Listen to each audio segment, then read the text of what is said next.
Good morning, good afternoon, good evening. Uh, the revolver malfunctioned by its components. In this section, I'll be explaining how failures in key components inside a double action revolver can affect the firearm cycle of operations. I'll also use proper malfunctions terminology like failure to fire and or failure to lock as well as we go. Alright, so as any firearm we come across, we're going to be clearing that. So we're going to open the cylinder, right? And we're going to inspect to make sure all six of those bad boys do not have any live ammunition in there. And we're also going to ensure the fact that our area is free of live ammunition because we don't want any of those magical rounds crawling into that weapon and blowing our toes off.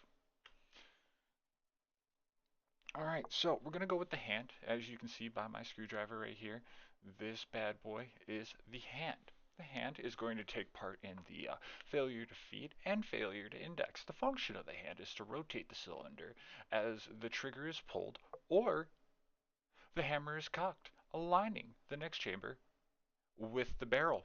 So obviously, since its job is to elevate and depress, and in that process, grab it and pull in that cylinder, whichever way it needs to be.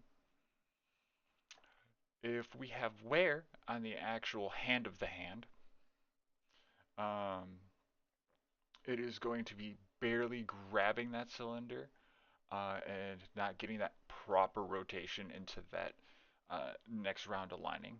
Um, this is going to be common when it comes to mistreatment, older firearms, or just improper materials in those areas of it. Uh, the cylinder may not rotate or rotates partially. Those are going to be your symptoms to your disease. So if you're not getting any cylinder rotation, or if it just looks like it's nudging or wiggling faintly, those are going to most likely lead for you to investigate the hand because those are the symptoms that are caused by an injured hand.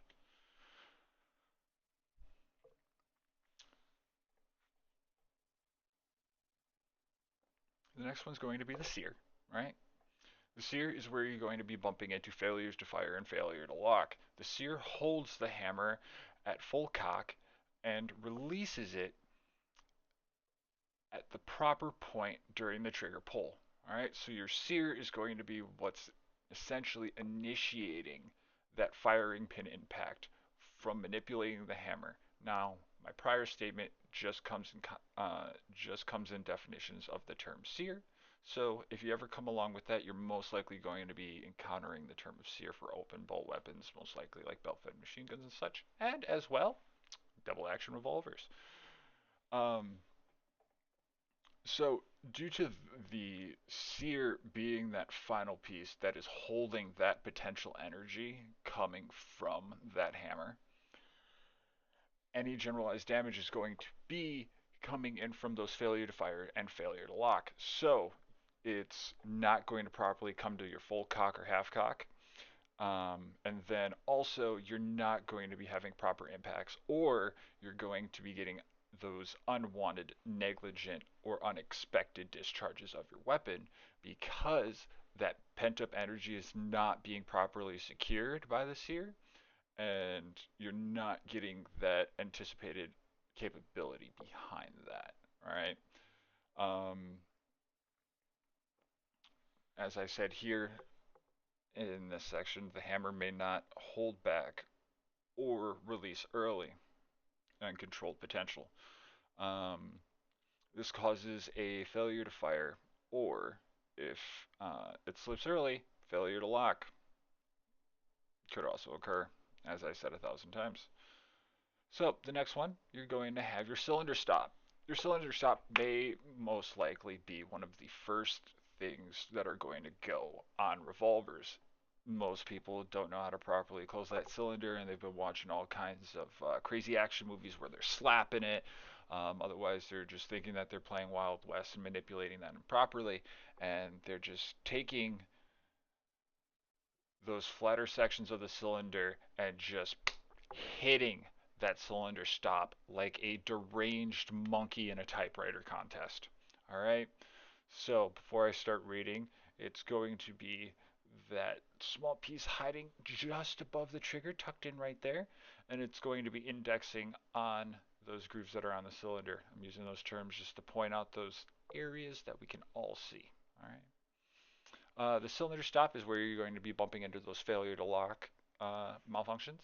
The cylinder stop locks the cylinder in alignment with the barrel before firing. Also, if you have any wear and tear on the cylinder to where it engages itself on the cylinder stop, this is where you're probably going to bump in those potential problems to where you're going to end up getting frame impacts.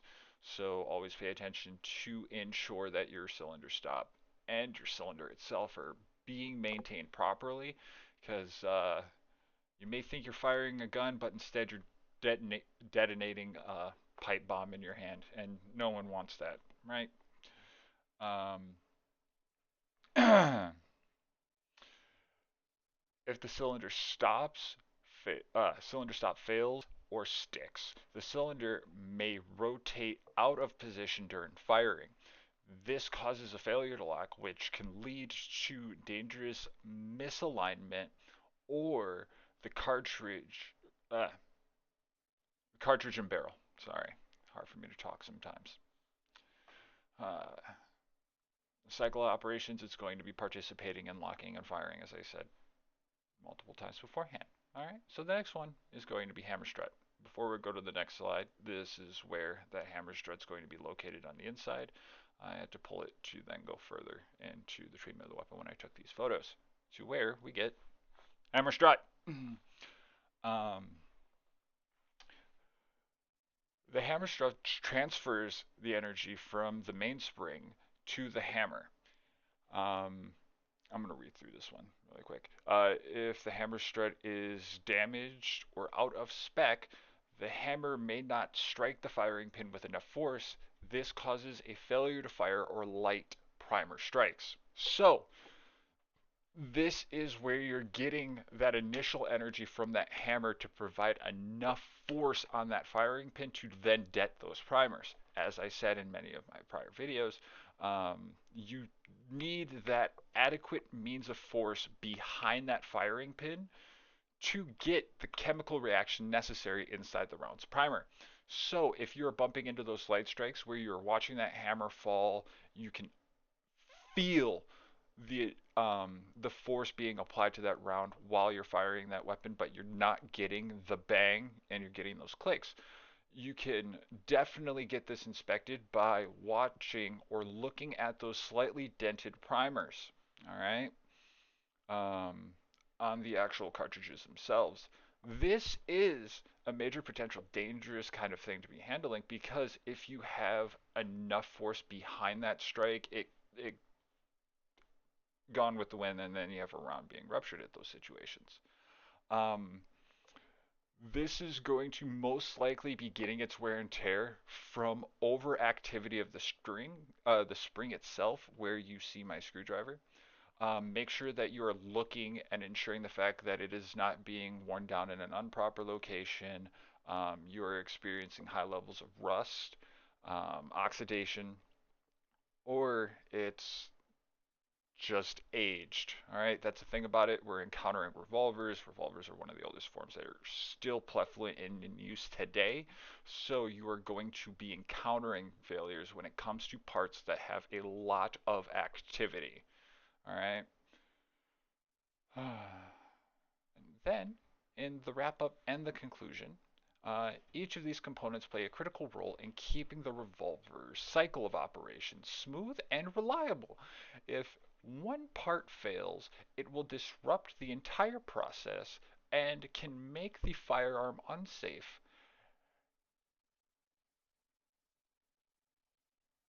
Knowing these functions help gunsmiths diagnose issues quickly and fix these correctly.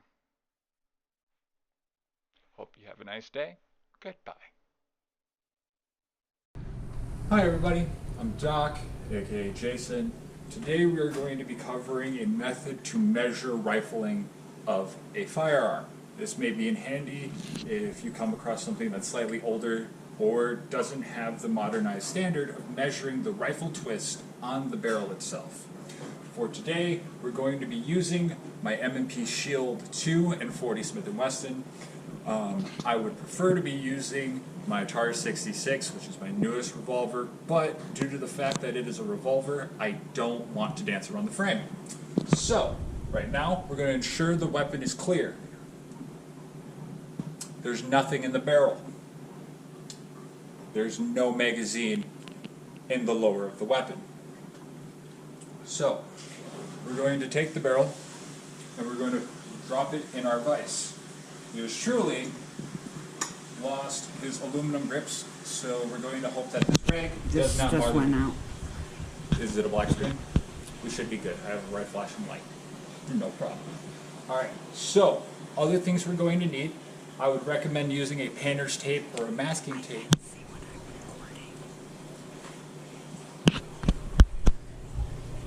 We're going to need a painter's tape or masking tape that doesn't mar. I happen to have used all of my painter's tape painting a room. So we're going to use electrical tape, and then I'm going to be using some elbow grease to prevent these matters later on. We're also going to need marking tools. I've brought a Sharpie, and I've also bought a crayon pencil, just so I don't eat it. Anyway, we're also going to need a ruler, a firm cleaning rod, a patch with an eyelet. We're going to begin by taking your cleaning rod and making a flag. I am using the Larry Potterfield method, brought to you by Midway USA. This is a not Midway USA cleaning rod. You're going to then add your patch to the eyelet of your cleaning rod and then insert it breech side first until the patch engages into the rifling. Then from there, you're going to use your erasable writing utensil and mark the end of that cleaning rod to the receiver so you can find out its starting location. I have it marked here. If you can't see it, too bad, do it yourself. And then we're going to ensure that our flag is in the 12 o'clock position because we are going to measure its rotations completely until the patch leaves the end of the muzzle. And then we're going to do some fancy math later. So, I'm going to fix my little flag so that way you guys can see the rotation. And then we are going to push that patch through. And we have about a quarter rotation between 12 to 3 o'clock. I'm going to remove that patch. And then we're going to come over to Mr. Cardboard over here. And we're going to do some math. So, if we have 3 inches to get a quarter turn, obviously we're going to need to add 4 quarters to get 1 hole, right? You guys remember kindergarten. So pretty much we're going to take that 4, move that over, and do 3 times 4. 3, 6, 9, 12. So it's going to be 12 inches for that round to be engaged